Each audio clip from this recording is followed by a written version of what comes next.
AFTV Lee, you know what, it was 2-2, so normally a 2-2 should be an exciting game. It weren't very exciting, was it? No, it's awful. Like, if you want to put it into just talk about this game and everything there, that's shocking. Awful performance, everything about it. If you want to put it into the context of everything, who cares? You know what I mean? Like, because it's all about next week. You can see that with the players. The one thing I will say is, right, Mikel, if you're going to do that, rest everybody and play a team that cares. You know what I mean? Because what I see out there today, you risk injuries for a lot of players that just were running around, making sure that they weren't going to get injured and all that. And in the end, it was just a shocking night. You know what I mean? And listen. So why were they so passive though? Because it's the same for Palace. They got they got a semi-final on Saturday, and they showed a bit more aggression in their play. But Arsenal, there was, like you said, there was nobody really there.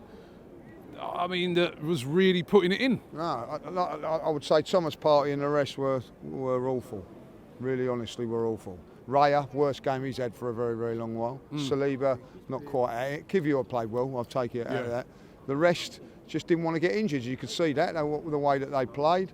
It was actually like watching a chess game with footballers. It was awful. But look, listen, I'd give them a lot of credit, because you would have thought that they was the team that was playing 6 days later instead of 3. They put it about. They were aggressive in their play. We had none of that.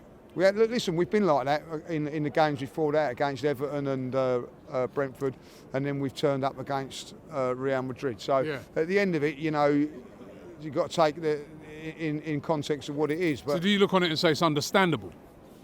Well, yeah, it is understandable in a way, but it's still not acceptable. You know what I mean? Like, people have paid a lot of good money to watch that game today, and you've got players out there that are not really bothered about it. Oh, I get why, but then play players that will be bothered and trying to make a place. Why isn't Zinchenko playing today? Why has Declan Rice played the whole game? Right? Why has he played the whole game and risked getting injured for that? For absolute Timber as well for a shit show. It was really an absolute disgrace of a performance from everyone. But it doesn't matter if you go on and beat PSG. But you've got Newcastle, you've got Liverpool, you've got God knows what it's going to be like against Bournemouth here. You know what I mean? I imagine there's going to be a few on ticket exchange. You know what I mean? And because that's what we're going to produce in the next sort of few games. You can tell. So would you say then, like you just suggested right at the start, just change up the whole team, just like 100%. Put a load of players out there that probably aren't at risk of injury? Yeah, aren't at risk of injury and want to prove themselves, i.e. Wanyeri. Why is he not playing in the Odegaard? Like Odegaard at this moment in time, there's something not right. His performances are something not quite right. So why not put Wanyeri in there, see if he can produce in a game like that? He might be out or might not be, but at the end of it, at least you find out. And people with a little bit more have got to try and prove something. A couple of those kids today, right, they ain't going to play next week. We know that. But at the end of the day, there's certain players in the team that know they're going to play. And that performance, look, he's just taking it as a one-off performance. I'm just taking it as a performance today where everybody in here has paid their money. That isn't acceptable. That isn't acceptable. But you understand why. But for me, I'd rather every time Declan Rice is going in for a tackle, I'm worried about it. And then you produce a performance like that, I'd rather not have him there and see someone put in a performance and see how it goes. You know what I mean? And you can tell that they're not bothered. Ray has been fantastic for us, you know what I mean, over the season. Look at his performance today. Sloppy in everything he does. Why? Because he's not quite on the button.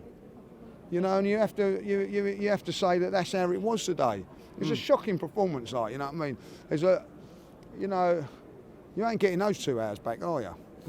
You really ain't. I don't know. But you think it has no bearing on next week?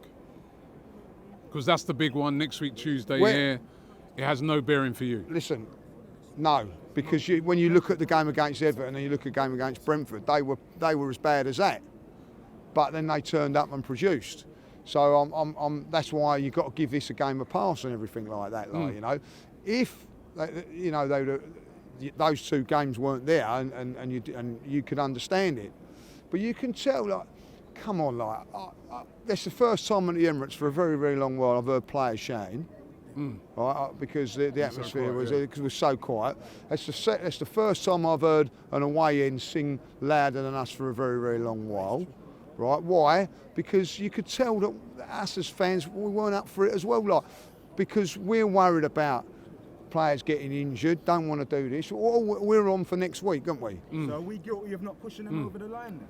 So like it can be like you can say that, you know what I mean, the fans and everything like that. But you can't keep going you can't have a go at the players and the manager if we're not doing it as well. And listen, if we win here 3-0, right, and we lose next week, what's more important, like, you know what I mean? You've got to look at it and take it in perspective and everything like that. It's all on next week. I know next week everybody will be up for it, players, crowd, everything. And quite rightly so, like, you know, I'm looking forward to next Tuesday already. And on next week Tuesday, what's your thoughts? We've got to play a bit better than we did tonight, and defend a lot better, like, and you know that they will. You know, the one thing that I took out of it today is Mourinho's got to play up top. I felt we was a little bit too passive up front, like, you know what I mean? Like, Trossard done well, but like, we can't put crosses in. We have to, you know, and so for me, Mourinho has to play up top, and we have to sort out who you're going to play in midfield, like, you know. And I think that was seen today. Listen, hopefully he proves me wrong and Mourinho goes in midfield and Trossard up. But I just felt today there was a couple of times we haven't got the option of the cross going in there, like, today, and I felt that Crystal Palace handled it pretty well, really, like, you know. And listen, that was a good test for us today, a good little training session. That's what it was tonight, because they pushed us. You know, I give them their due. I thought that they were aggressive in the tackle. They looked good and worked hard. But the difference between them and us today, I think, is that there's 4 or 5 players that are not sure if they're going to be in the team next week on Saturday. Where I think it's one position for us, which is up for grabs. Every other position is nailed on because of what's happened. Where I think Crystal Palace today had 4 or 5 players.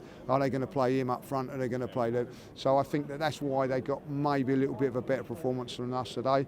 I'm looking for excuses, and maybe that's the one. Well, listen, no game now at the weekend, obviously, because we've played it now. But you know, this place is going to be a different place come next week Tuesday, and it's a big opportunity to get into a final. Yeah, of course it is, and that's why you can't worry about tonight. I ain't, you know what I mean?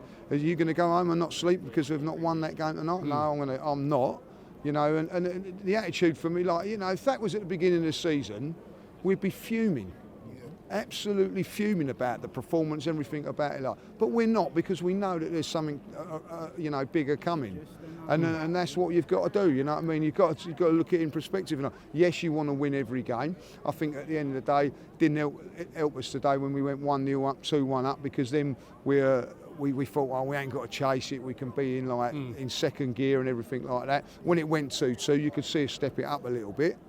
But at the end of it, you know, listen. What's the positive tonight? No injuries. That's how I look at it. Declan Rice, thank God, come off, like, you know, and okay. Saka, like, had 20 minutes there, which was obviously planned. Martinelli, like, you know, please explain to me why he's played 90 minutes. You know, I have to ask that. Like, well, you know, you ask players like Martinelli's played 90 minutes, Declan Rice has played 90 minutes. When you produce a performance like that, so that would be a worry for me. But at the end of the day, who cares, you know what I mean? Like, if we win 3-0 next week, no one will be talking about this game. Okay. And that's it.